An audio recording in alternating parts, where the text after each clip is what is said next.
এটাও বলতে চাই বাংলাদেশ গভর্নমেন্টকে, ইউনিয়ন সরকারকে, যে মহাপ্রভুর যদি গায়ে আঁচটুকু লাগে পশ্চিমবঙ্গের হিন্দুরা কিন্তু আগুন জ্বালিয়ে দেবে পশ্চিমবঙ্গে।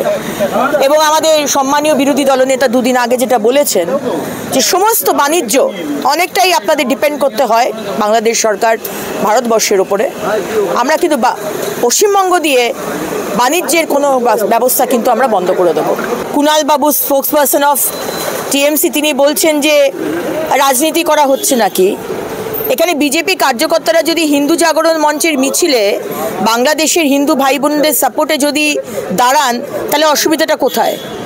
আমার তো মনে হয় কুণাল বাবু এবং টিএমসির অন্য মানুষদেরও এই প্রতিবাদ মিছিলে যাওয়া উচিত ছিল। আসলে লড়াইটা বর্বরতার মানবতার মানবতার মধ্যে, যে মানবতার মুখ বলে না, আসলে মানবতার মুখ নয়, বর্বরতার মুখ এই টিএমসি সরকার, তুষ্টিকরণের মুখ। অত্যন্ত অ্যাংশিয়াস এবং আমরা অত্যন্ত ডিস্টার্বড আজকে যেভাবে মহাপ্রভু চিন্ময় কৃষ্ণ দাসকে অ্যারেস্ট করা হয়েছে এবং যেভাবে হিন্দুদের মারা হচ্ছে, আমরা অত্যন্ত কি বলবো, আনকমফোর্টেবল। এবং তার উপরে আমরা আরও বেশি আমাদের খারাপ লাগছে যে একবার ইস্কন প্রথমে বললেন আমরা আছি 26 তারিখে প্রেস রিলিজ করে, তারপর গতকাল আমরা দেখলাম তারা একটি প্রেস কনফারেন্স করে বললেন যে না, ইস্কন নেই। আবার তার কিছুক্ষণ বাদে ইন্টারন্যাশনাল ইস্কন থেকে টুইট করা হলো এক্স হ্যান্ডেলে যে আমরা সম্পূর্ণভাবে আছি। এই আছি নেই, আছি নেই, আজকে এই বিপদের সময়ে যে মানুষটা সম্পূর্ণভাবে হিন্দু ভাই বোনেদের পাশে দাঁড়িয়ে লড়াই করে গেছে, যে প্রতিবাদের মুখ হয়ে দাঁড়িয়েছে, আজকে তাকে এইভাবে ছেড়ে দেওয়াটা আমার মনে হয় উচিত হবে না ইস্কনে। অবশ্য লাস্ট ডিসিশন তারা এটাই দিয়েছেন যে তারা আছেন এবং আমরা সম্পূর্ণভাবে মহাপ্রভুর পাশে আছি। আমরা এটাও বলতে চাই বাংলাদেশ গভর্নমেন্টকে, ইউনিয়ন সরকারকে, যে মহাপ্রভুর যদি গায়ে আঁচটুকু লাগে পশ্চিমবঙ্গের হিন্দুরা কিন্তু আগুন জ্বালিয়ে দেবে পশ্চিমবঙ্গে। এবং আমাদের সম্মানীয় বিরোধী দলনেতা দুদিন আগে যেটা বলেছেন যে সমস্ত বাণিজ্য অনেকটাই আপনাদের ডিপেন্ড করতে হয় বাংলাদেশ সরকার ভারতবর্ষের ওপরে, আমরা কিন্তু পশ্চিমবঙ্গ দিয়ে বাণিজ্যের কোনো ব্যবস্থা কিন্তু আমরা বন্ধ করে দেবো।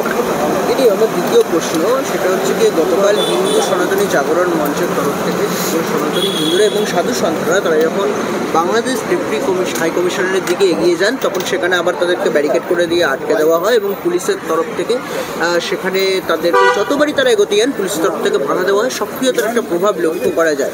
পুলিশেরও কি কোথাও কি ভয় পাচ্ছে সনাতনীরা? পুলিশ ভয় পাচ্ছে না, পুলিশ হচ্ছে দলদাস এই সরকারের। এই মুখ্যমন্ত্রী মমতা বন্দ্যোপাধ্যায় তুষ্টিকরণের যে রাজনীতি করেন, গতকালই পশ্চিমবঙ্গের কলকাতা শহরে ধর্মতলায় ওয়াকফ বিল নিয়ে টিএমসির এমএলএ সিদ্দিকুল্লাহ চৌধুরী একটি সমাবেশ ডেকেছিলেন।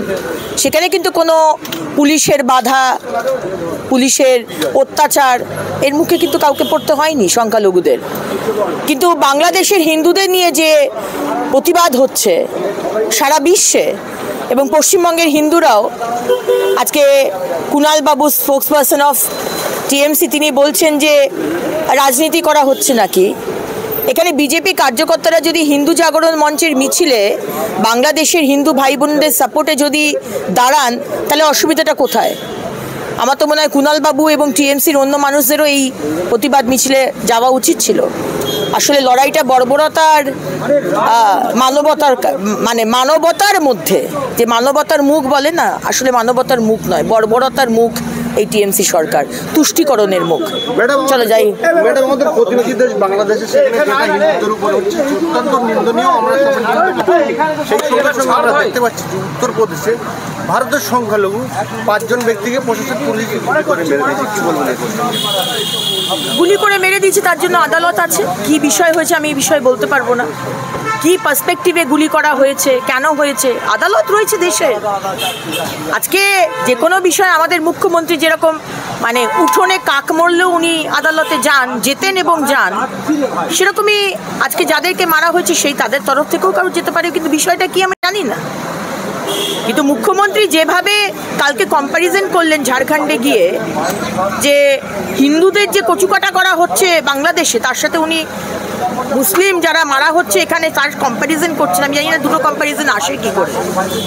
কোথায় হিন্দুদের হাজারে হাজারে করা হচ্ছে আর কোথায় এক দুটো বিচ্ছিন্ন ঘটনা যদি হয়ে থাকে সেটাও নিন্দনীয়, কিন্তু দুটো কম্প্যারিজন করা যায় না। আসলে মুখ্যমন্ত্রী তুষ্টিকরণের রাজনীতি করে, সেই কারণে ওয়াকফ বিল নিয়ে উনি 30 তারিখে সমাবেশ করছেন, উনি বিধানসভাতে প্রস্তাব আনছেন ওয়াকফ বিল নিয়ে, কিন্তু হাজার হাজার হিন্দু ভাই বোনেরা যাদের মৃত্যু হচ্ছে, যাদেরকে মার্ডার করা হচ্ছে, যাদেরকে গ্যাংরেপ করা হচ্ছে, তাদের নিয়ে কিন্তু একটা স্টেটমেন্ট, একটা সমবেদনা, একটা রাস্তায় নামা কিন্তু তিনি করছেন না।